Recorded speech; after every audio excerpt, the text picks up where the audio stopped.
Livro O Poder da Esperança, 7º capítulo, Sentimento de Culpa.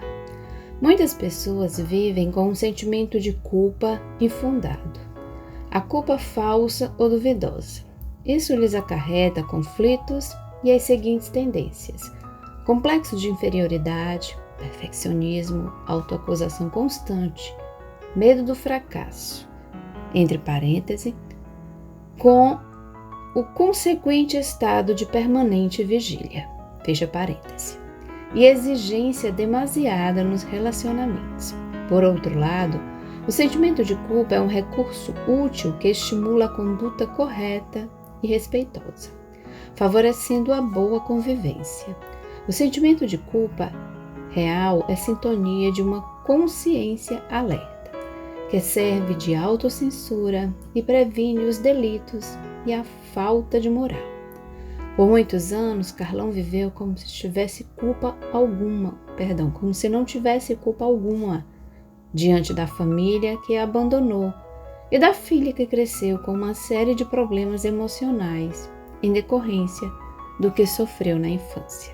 Agora, vivendo em uma casa de repouso e vendo a morte se aproximar, finalmente sua consciência parece estar despertando. No entanto, o que fazer com esse sentimento? Não tinha mais como pedir perdão à esposa, e a filha, como já vimos, se recusava a vê-lo. O desespero e a frustração aumentavam dia após dia. Se a culpa é comprovada, a solução está em buscar a reparação sempre que possível e pedir perdão a Deus e às pessoas ofendidas.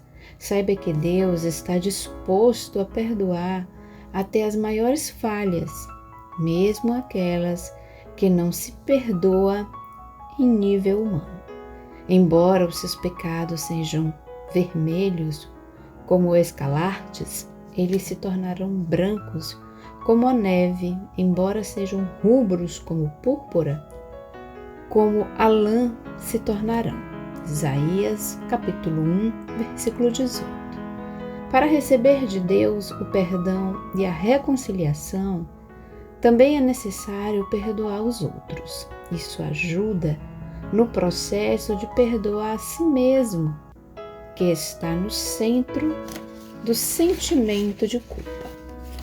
Quanto mais a culpa infundada ou exagerada, o processo exige algumas atitudes.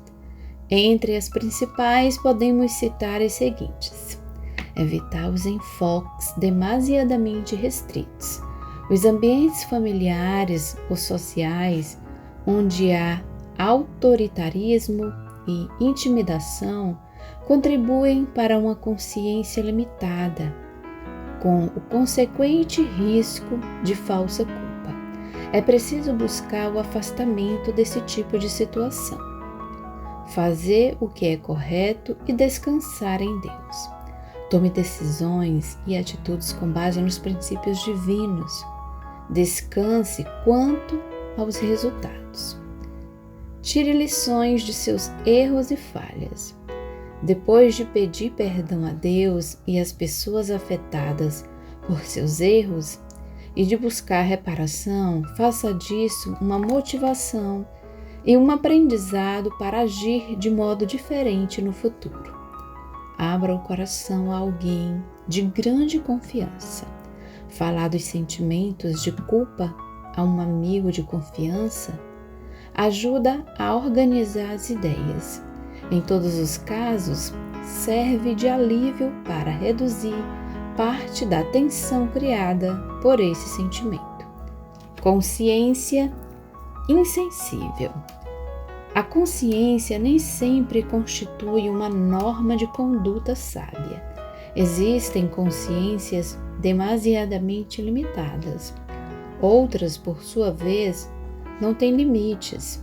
Os que são demasiadamente restritos esperam que o mesmo ocorra com os outros, e os que não têm limites acham que tudo está bom. Por isso, em Provérbios, capítulo 16, versículo 25, está escrito: Há caminho que parece reto ao homem, mas no final conduz à morte. Portanto, é necessário contar com normas externas e transcendentes, princípios éticos de valor universal. Não é em vão que o apóstolo Paulo advertiu seu discípulo Timóteo a respeito de alguns que, tendo a consciência insensível, mandariam os crentes fazerem coisas absurdas. 1 Timóteo 4, versículo 2 e 3. As consciências insensíveis não são capazes de servir como guia de conduta confiável. Outro lado da culpa.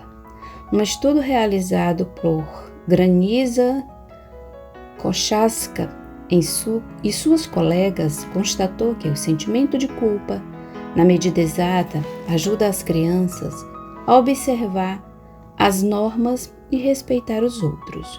Participaram dessa pesquisa 106 meninos e meninas em idade pré-escolar de 2 a 5 anos de idade. Para verificar a medida da culpa, os pesquisadores fizeram com que as crianças acreditassem que haviam estragado um objeto de grande valor. Logo depois, observou-se a conduta de cada uma e foi solicitada a opinião tanto das mães quanto das próprias crianças. Estes são os resultados mais importantes. As meninas demonstraram maior sentimento de culpa que os meninos. Os pré-escolares de famílias bem estruturadas manifestaram menor sentimento de culpa. O nível de culpa das crianças de 2 anos tinha relação com a autonomia moral das de 5 anos.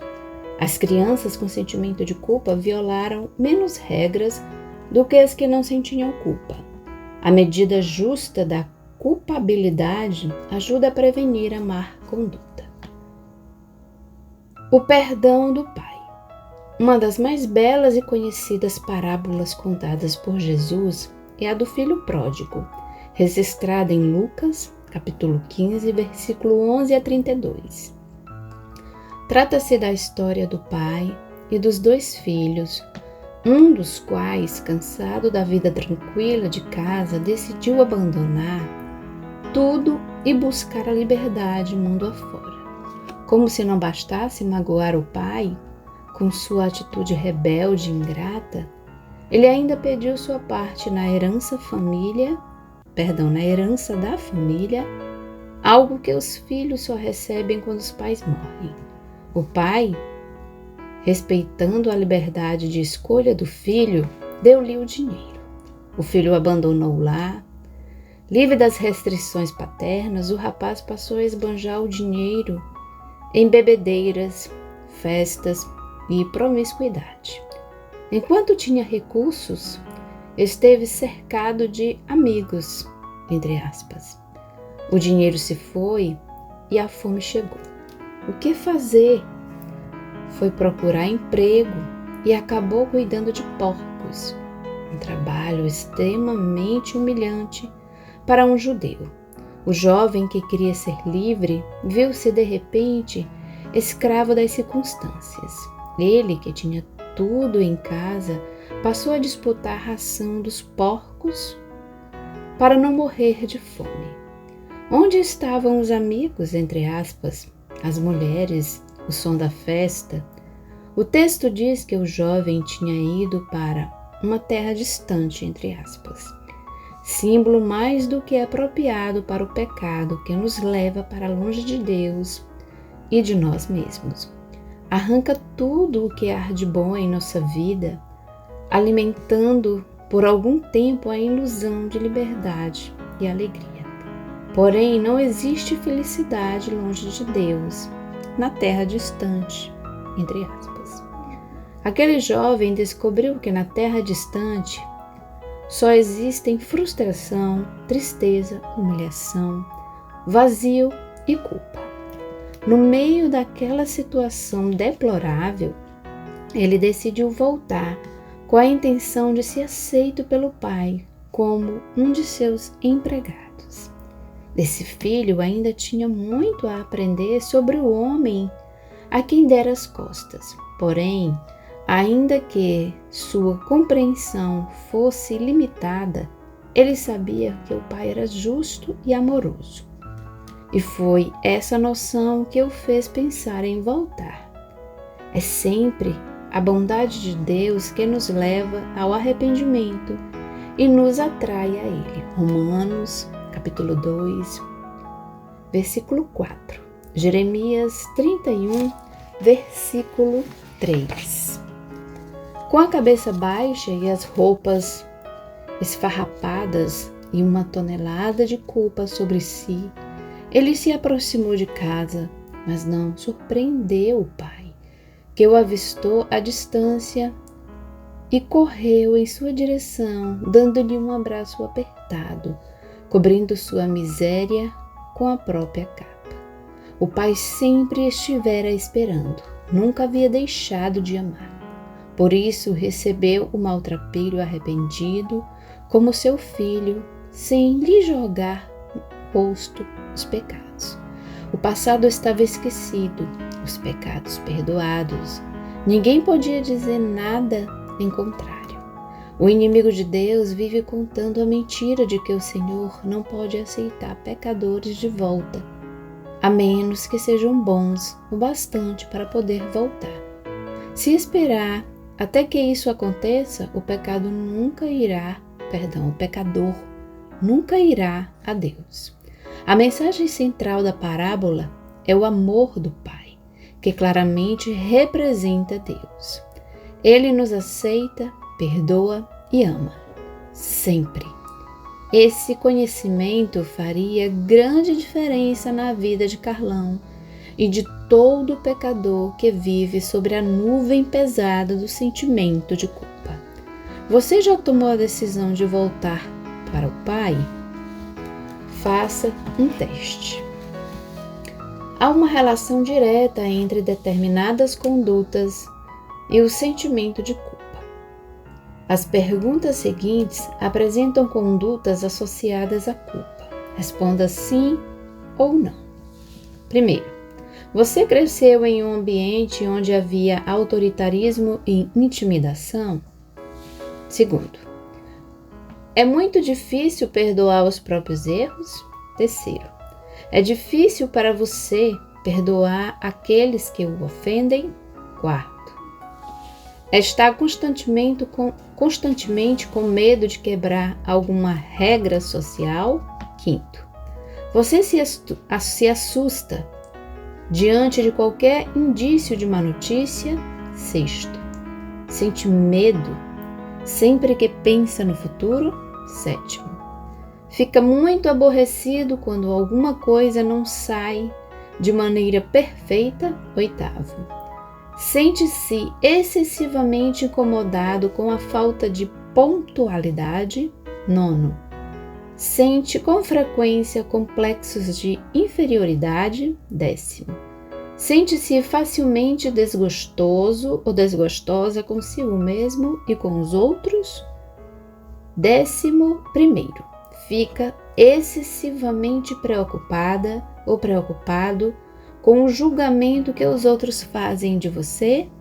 12º, na sua imaginação, Deus está sempre descontente por causa de seus pecados e imperfeições?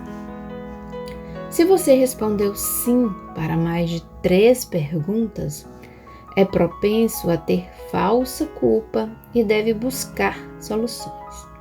Comece pelos conselhos deste capítulo e procure ajuda profissional.